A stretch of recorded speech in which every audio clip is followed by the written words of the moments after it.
I'm Chief Meteorologist Lauren Wallace, and you may have heard that folks across parts of the U.S.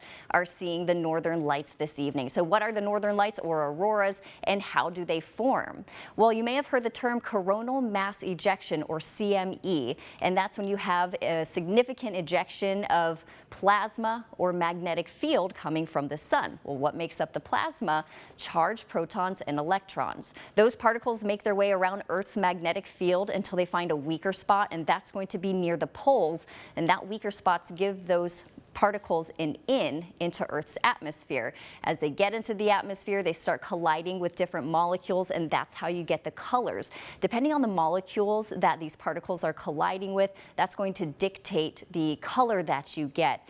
And also how far above the ground those molecules are, that dictates the color as well. So when these particles run into oxygen molecules above 200 kilometers off of the Earth's surface, you get the red auroras. A little bit below that, if they collide with nitrogen molecules, you get a blue color. Below that, colliding with oxygen again, you get a green color. And below that, colliding with nitrogen again, you get more of a pink color.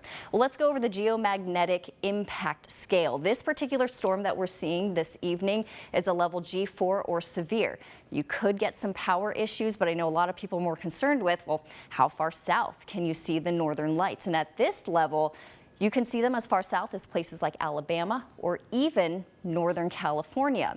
You can also assign a number to the magnitude of these geomagnetic storms, and that's going to be the planetary K index number or the KP number. And at this level, you get a number of 8 to 9. Well, what does that mean? We do have a visual for you. Notice that this red line is for the KP number of 9. With our storm this evening and tonight, we have a number of about 8. Anywhere near or north of that has the best chance of seeing the northern lights, but sometimes you can see the northern lights a few hundred miles south of that line. So that's why we're going to be on the lookout tonight. However, something that's not in our favor is going to be the cloud cover. We've been seeing the clouds today, so we may get a few breaks in the cloud cover.